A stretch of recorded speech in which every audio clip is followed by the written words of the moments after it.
दिवाळीच्या ऐन सणात जावईबुवा एकदम आजारी पडले. आजारी म्हणजे फार आजारी नाही, आपले किरकोळ दुखणे, ताप, पोट दुखणे असले काहीतरी. पण बुवाजी आजारी पडले एवढे खरे. सासूबाई मोठ्या हौशी होत्या. एकदा त्यांनी दुपारच्या खायच्या वेळेला मोठ्या हौसेने भजी केली. जावईबुवांना भजी इतकी आवडली की काही विचारू नका. मागे नको नको म्हटल्यामुळे आपल्याला काकवी मिळाली नाही हे त्यांच्या लक्षात होते. म्हणून त्यांनी ठरवून टाकले की बस, यापुढे विनाकारण नको नको म्हणायचे नाही. समोर जिन्नस आला की तो सरळ घ्यायचा आणि पोटभर खायचा. अगदी पोट नको नको म्हणू लागेल तेव्हाच थांबायचं. झाले. हा निश्चय करायला आणि सासूबाईंनी भजी करायला एकच गाठ पडली. ताट भरून भजी बाहेर आणलेली होती. ती एकट्या जावईबुवांनीच खलास केली. मेवण्या यांच्या वाट्याला एक तुकडा येऊ दिला नाही. त्यांच्यासाठी पुन्हा दुसरे ताट आले. तेही जावईबुवांनीच फस्त केले. दुसऱ्या कुणाला हात लावू दिला नाही. जावईबुवांना एकूण भजी बरीच आवडतात हे पाहिले तेव्हा मेवण्यांनी थट्टा सुरू केली. उगीचच आग्रह चालवला. आणखी एक ताट आणले. तेव्हा मात्र जावईबुवा रागवले. या रागाच्या भरात त्यांनी तिसरेही ताट स्वच्छ रिकामे करून सगळ्यांच्या पुढे ठेवून दिले.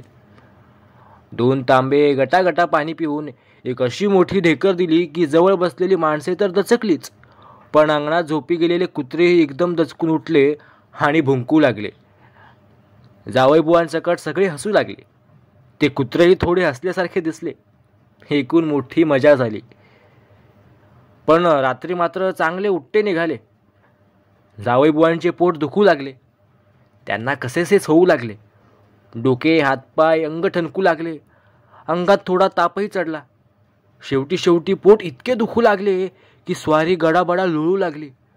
उलट्या आणि जुलाब यांनी हैराण झाली. बायकोने हातपाय रगडले, चाटण करून दिले, पोट शेकले, पण जावईबुवांची स्थिती सुधारेना. ते रात्रभर कणत गुंतत राहिले, ओरडू लागले. घरात सकाळी सगळ्यांना जावईबुवांच्या आजारपणाची बातमी समजली. सासऱ्यांनी भराभरा वैद्यबुवांना बोलावणे पाठवले. म्हातारे वैद्यबुवा हातात बटवा घेऊन आले. त्यांनी मोठ्या गंभीरपणाने जावईबुवांची नाडी पाहिली, पोट तपासले, मग विचारले, काय भजी खाल्लीत वाटतं काल? जावईबुवा चकित झाले. आपण काल भजी खाल्ली हे या राजश्रींना कसे कळले बरं? का मगाशी पोटावर हात दाबून पाहिलं त्यावेळी आतली भजी त्यांच्या हाताला लागली की काय? तसेच असावे. वैद्यबुवा मोठे हुशार दिसतात. साधा हात लावला तर त्यांना आतला पदार्थ कुठला हे बरोबर कळलं. वा, काय भजीच ना? जावईबुवा तोंड वेडे वाकडे करीत बोलले. होय, भजीच, दुसरं काही खाल्लं नाही देवा शपथ. आणि ती सुद्धा इतकी थोडीच खाल्ली हो, फक्त 3 ताट. खोटं बोलत असेल तर विचारा की यांना. फक्त 3 ताट ना? हां, आता आलं लक्षात माझ्या, वैद्यबुवा बोलले. रात्रभर उलट्या आणि जुलाब एका मागोमाग एक चाललाय आपला दणक्या. तरी पोटातल्या पोटात किती जुलाब झाले असतील कुणास ठाऊक. पोटातल्या पोटात सुद्धा जुलाब झाले का? तर काय, सारखे पोटातून गुरगुर आवाज येत होते. ठीक आहे, मी औषध देतो तेवढं प्या, म्हणजे सगळं खलास होईल. उलट्या, जुलाब, गुरगुर सगळं काही बंद. वैद्यबुवांनी बटवा उघडला.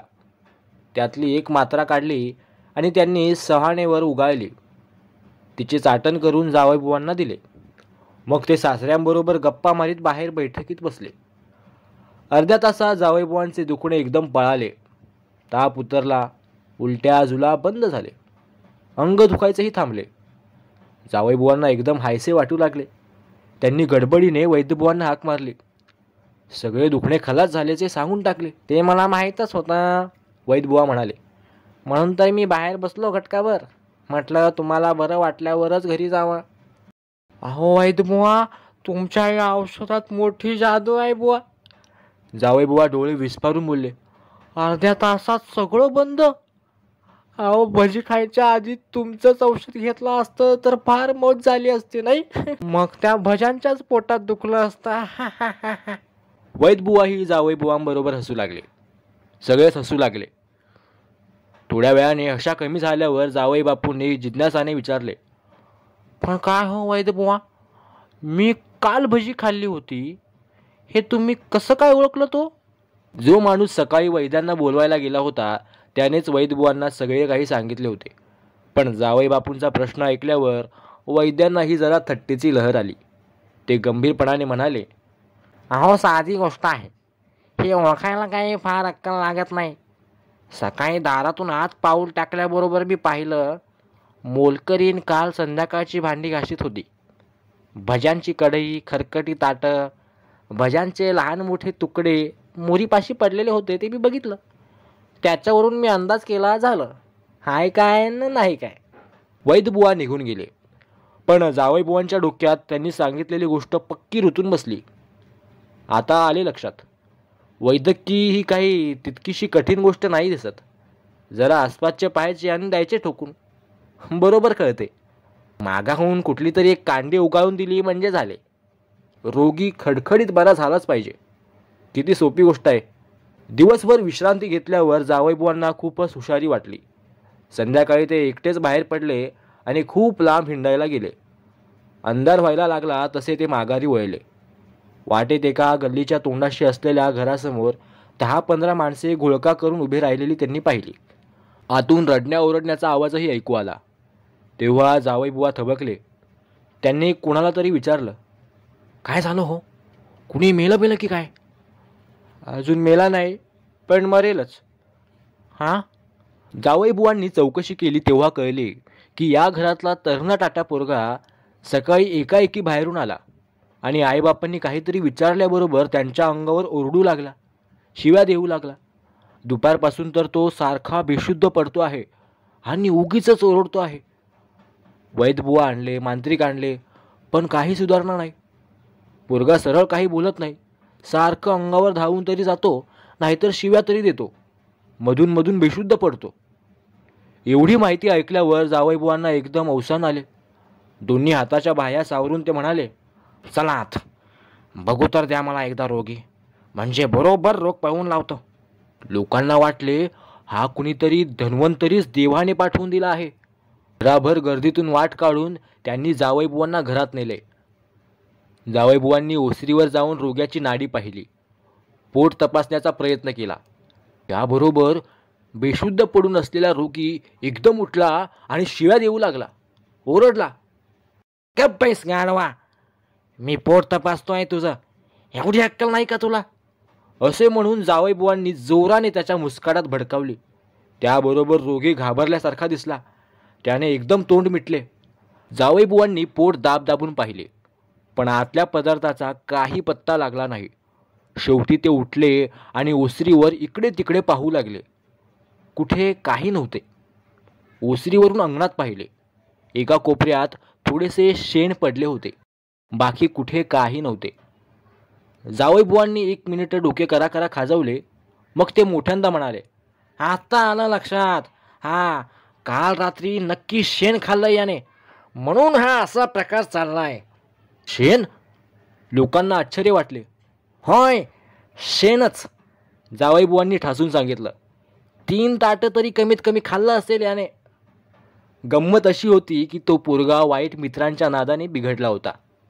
आदल्या रात्रीच त्याने दारू पिऊन पाहिली होती. त्या धुंदीत एके ठिकाणी चोरी करून स्वारी सकाळीच घरी आली होती. दारूमुळे त्याचे डोके गरगरत होते. कुणीतरी आपल्याला पकडून नेईल अशी भीती वाटत होती. ते लपविण्यासाठी तो वेड्याचे सोंग करीत होता. जावईबुवांचे बोलणे ऐकून तो एकदम घाबरला. त्याला वाटले, बाप रे, त्यांनी बरोबर ओळखले. पण तरी तोंडावर काही न दाखवता तो पुन्हा बेशुद्ध पडला. म्हणजे खोटे खोटे बरं का.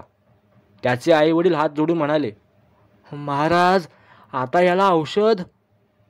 हो, औषध आहे ना. जावईबुवांनी मान डोलावली.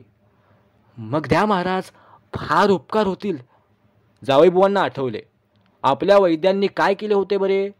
हां, पिशवीतून कांडी काढून उगाळून दिली होती नाही का? आपल्याजवळ तर तशी काही पिशवी आणि कांडीही नाही. मग काय करावे?